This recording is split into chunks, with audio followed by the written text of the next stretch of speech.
Quand on vient à l'église, on a le droit de se réjouir. Je dirais même, on a le devoir de se réjouir. Il est interdit d'être triste en venant à l'église.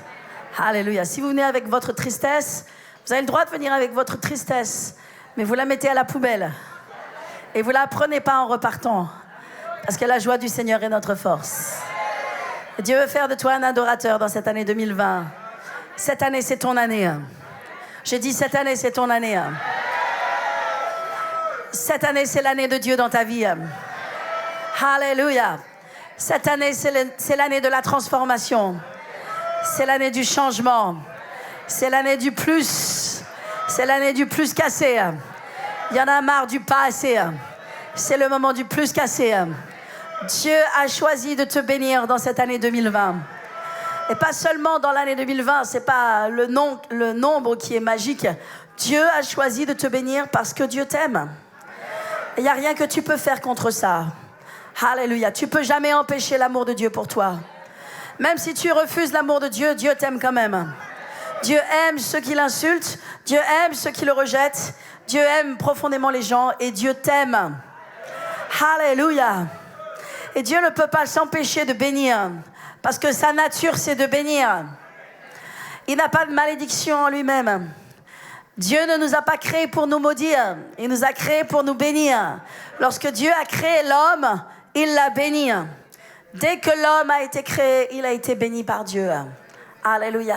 Lorsque Dieu n'a pas eu d'autre choix que d'amener le déluge par Noé et que l'arche enfin est arrivée sur la terre sèche, l'homme est sorti, il a fait un sacrifice d'action de grâce vers Dieu. Ce parfum est monté vers Dieu et Dieu a dit « Jamais plus à cause de l'homme, je ne maudirai la terre, ni tous les êtres vivants sur la terre. Jamais plus. » Vous savez pourquoi? Parce que ce n'est pas la nature de Dieu de maudire.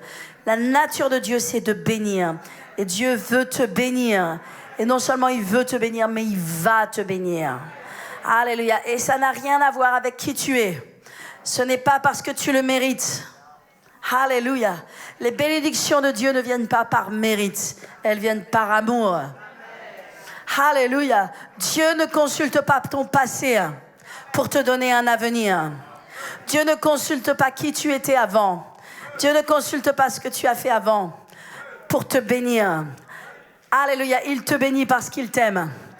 Et il va te bénir dans le nom de Jésus. Et il y a plus de grâce et plus de bénédictions pour ta vie qui viennent maintenant dans le nom de Jésus. Abraham n'a jamais demandé à être béni. On ne voit pas que Abraham ait prié Dieu. On ne voit pas que Abraham ait demandé quoi que ce soit à Dieu.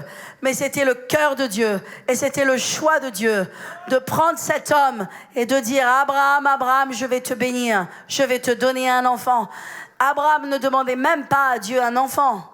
Mais Dieu lui a dit « Abraham, je vais te donner un enfant. » Et je vais te bénir. Et puis il l'a pris, puis il l'a mis sur une terre. Il lui a dit, quitte ta famille, quitte tes parents, quitte tout ton environnement, ta culture, et va dans le pays que je te montrerai. Et il l'a mis dans une terre et lui a dit, tu vois cette terre, tu vois les frontières, tu vois tout cet horizon autour de toi, toute la terre que tu vois, je te la donne. Est-ce qu'Abraham avait demandé quoi que ce soit à Dieu?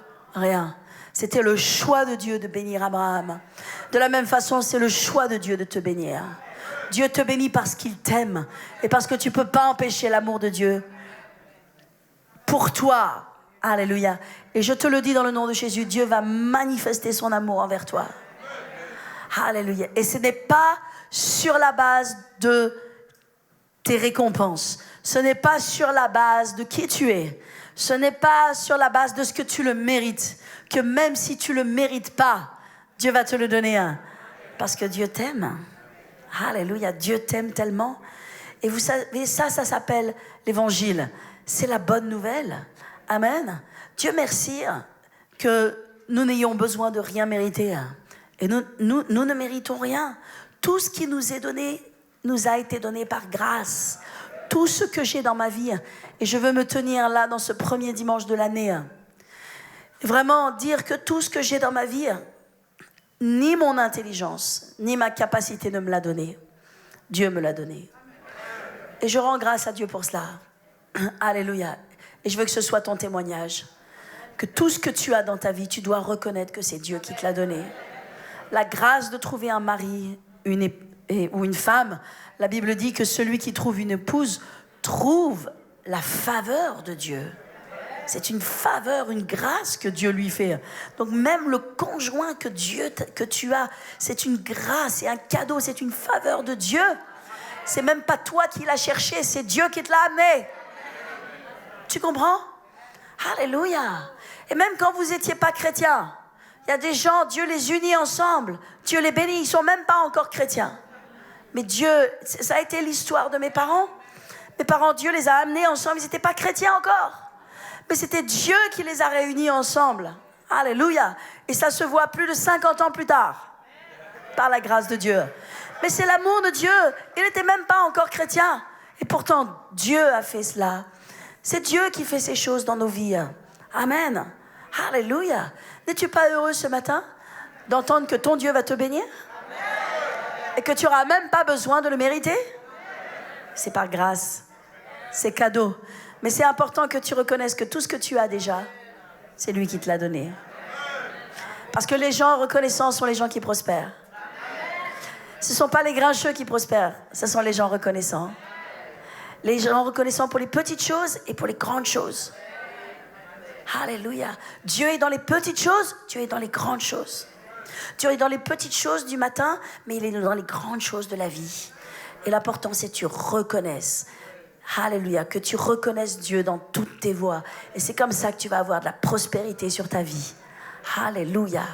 Vous savez, j'ai étudié et je regardais sur la vie d'Abraham, comment Dieu a béni Abraham, comment Abraham n'a rien demandé à Dieu et Dieu l'a pris. Mais vous savez, c'est pas que Abraham. Vous dites, oui, mais Abraham, c'était un homme spécial. Mais on est tous spéciaux. On est tous spéciaux. Tu es spécial. Alléluia. Ta vie est spéciale. Tu portes quelque chose de spécial. Tu es le Joseph de ta famille. Il y a un appel sur ta vie. Alléluia. Dieu a besoin de toi pour lui ramener sa famille. Les gens qui sont autour de toi, les connaissances qui sont autour de toi, c'est la famille de Dieu et Dieu a besoin de toi. Alléluia. Donc il n'y a pas que Abraham. Amen. Néanmoins, Dieu a choisi cet Abraham, il l'a béni sans lui demander la permission.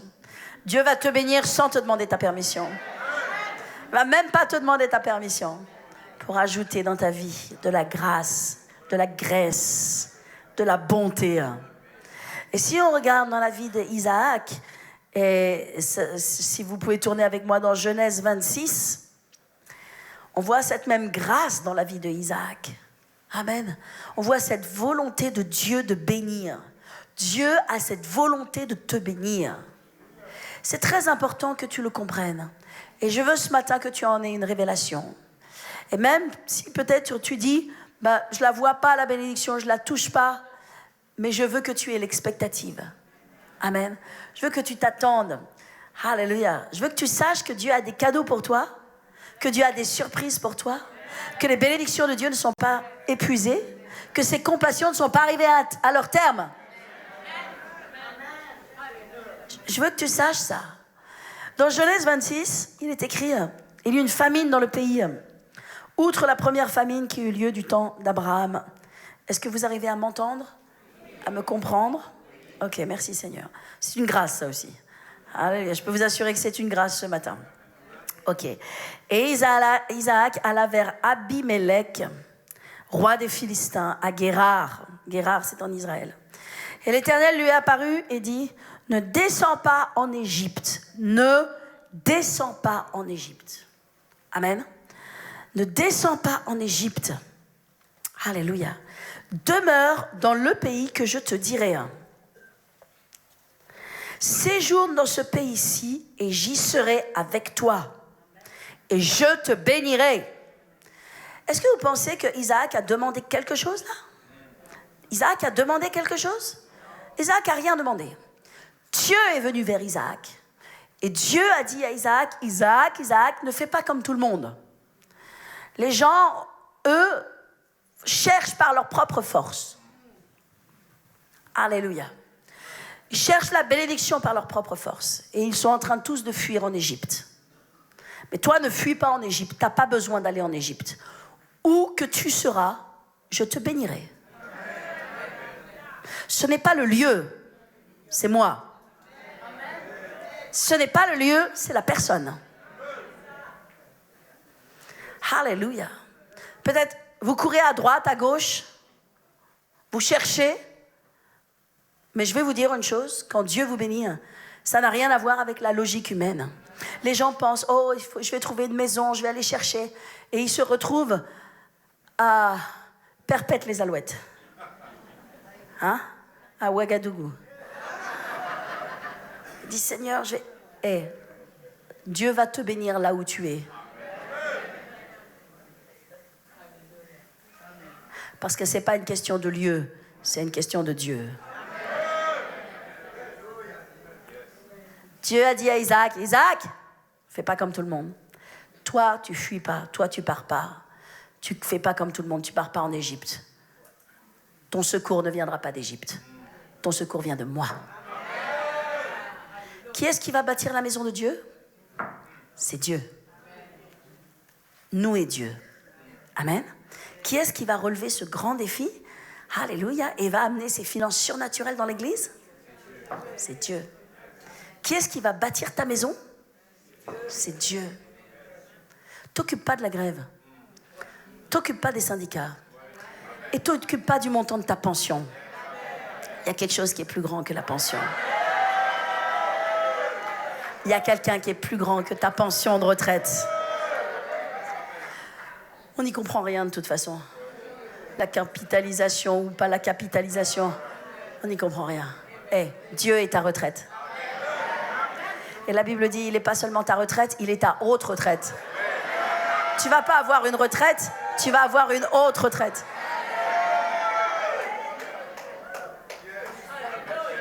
Alléluia. Est-ce que je parle à quelqu'un aujourd'hui? Dieu va te donner une voiture. Tu n'auras plus besoin d'être troublé par les transports.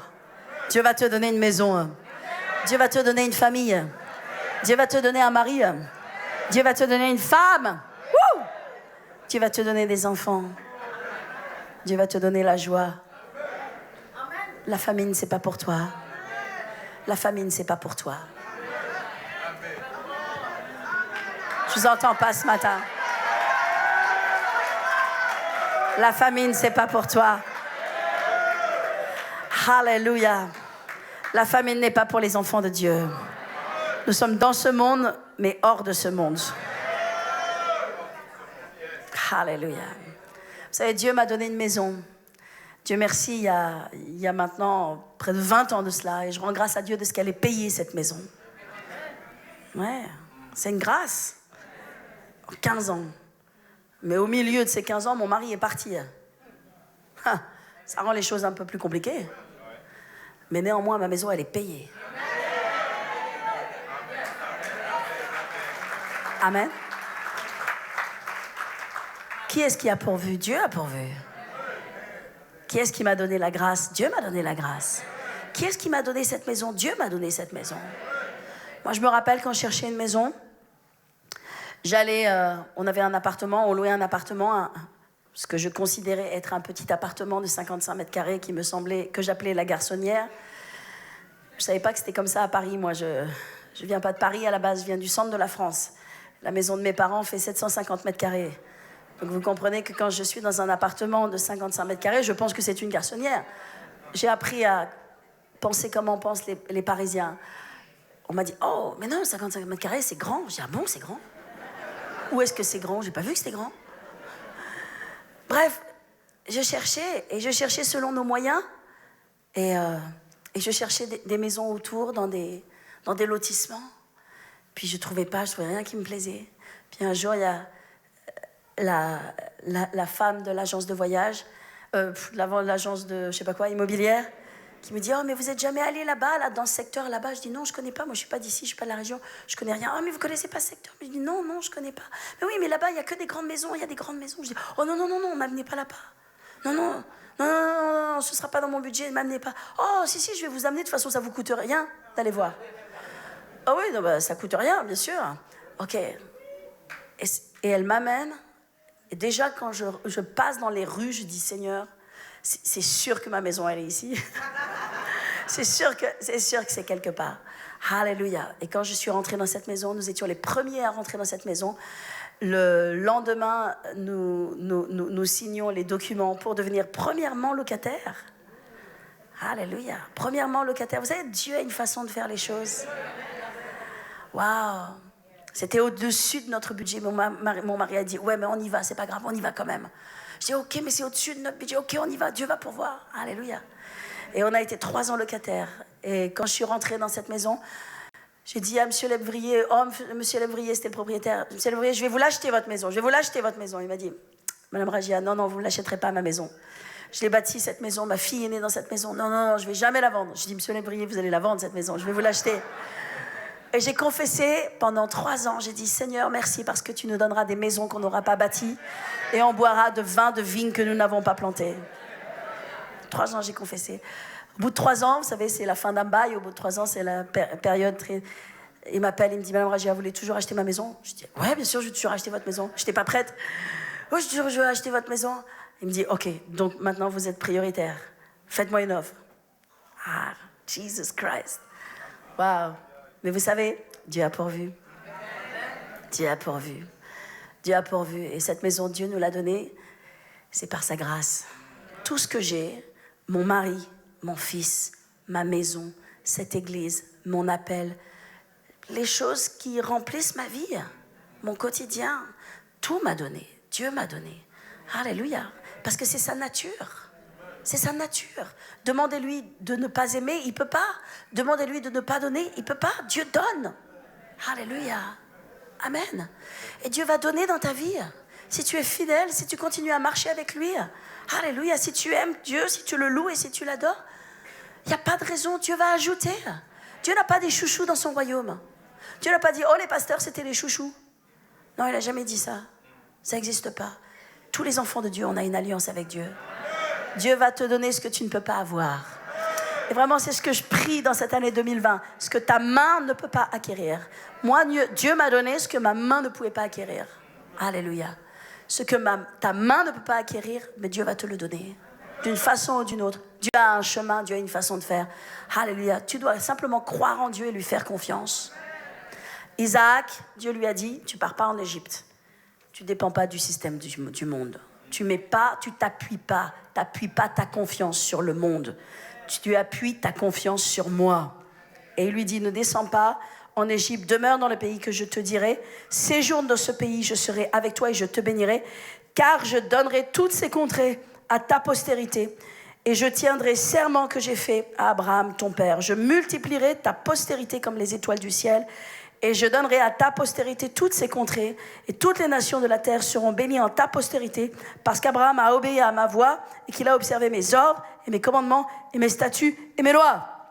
Et Isaac resta à Guérar. Il est resté en Israël, où il y avait une famine terrible. Waouh!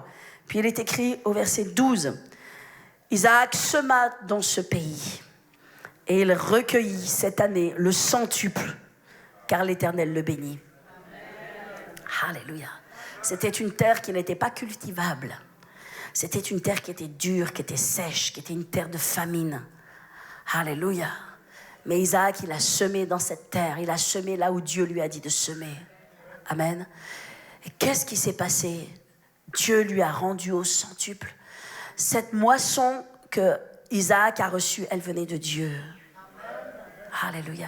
Moi, je déclare et je prophétise que chaque euro que tu vas semer dans cette église, chaque euro que tu vas semer dans ce ministère, chaque euro que tu vas semer pour le bâtiment, chaque heure que tu vas semer dans l'église, chaque heure de ton travail, de ton service que tu vas offrir à Dieu, Dieu va le multiplier au centuple.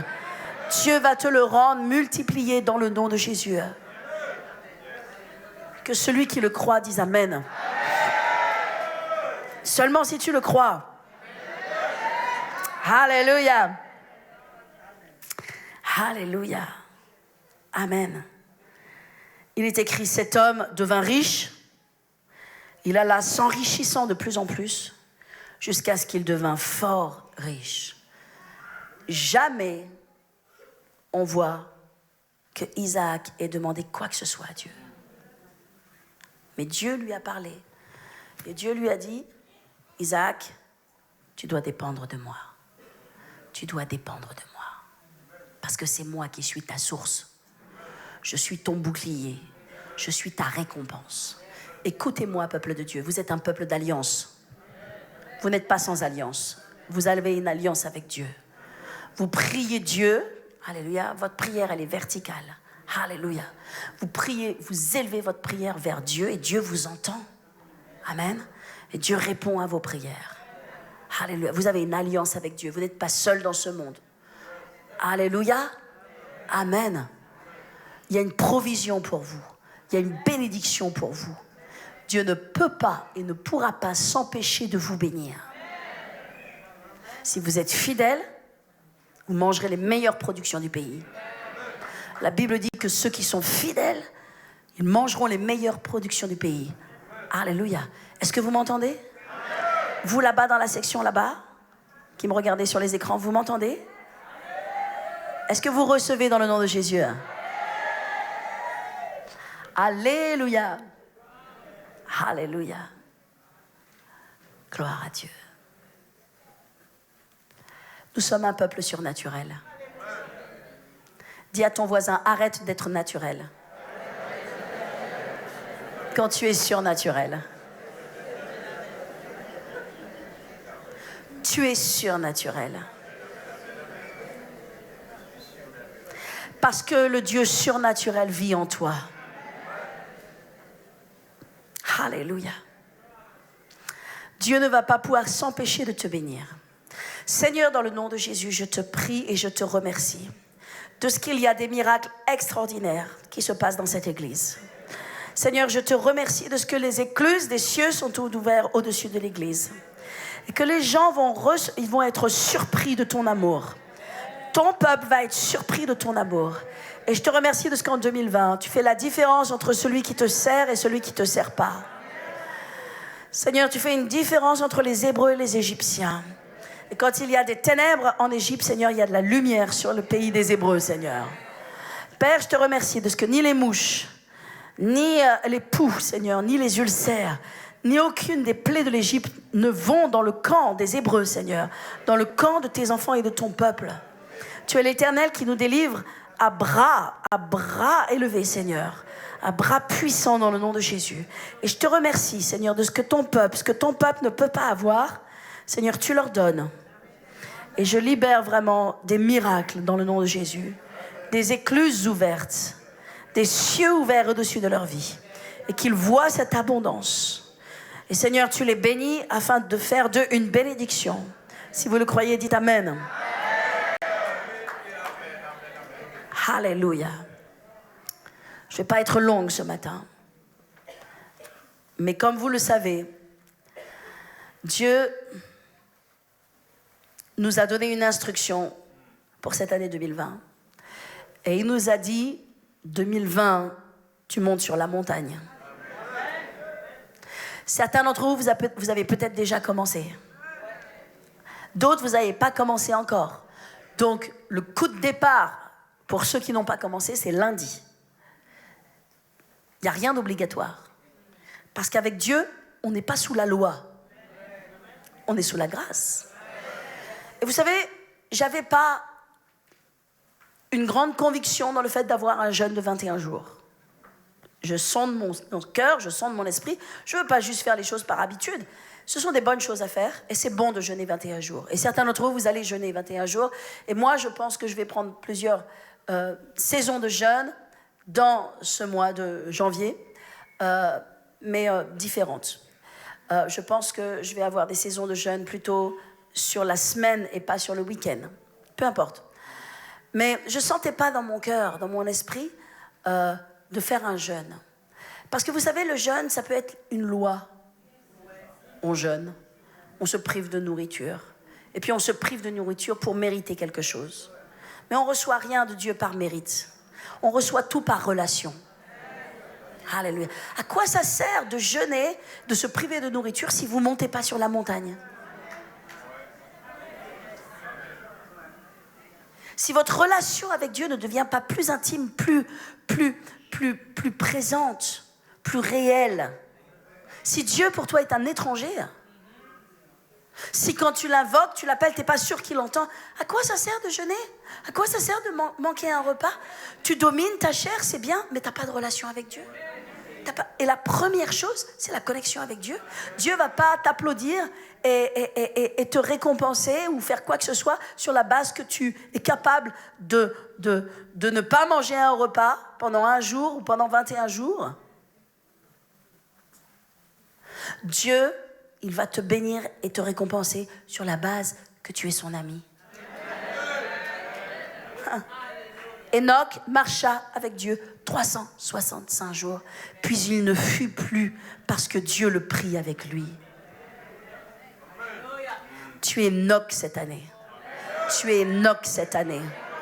Tu es Enoch cette année. Tu marches avec Dieu. Alléluia. Quand tu marches avec Dieu, il n'y a aucun diable qui peut s'approcher de toi. Il ne peut pas y avoir Dieu et le diable en même temps. Hey! Dieu, c'est tout bénef. Dieu, c'est jackpot. Dieu, c'est the best. Alléluia. Donc cette année, tu vas monter sur la montagne, 40 jours. Et vous savez, la montagne, c'est... Dieu s'est toujours révélé sur les montagnes. Élie a couru jusqu'au mont Horeb.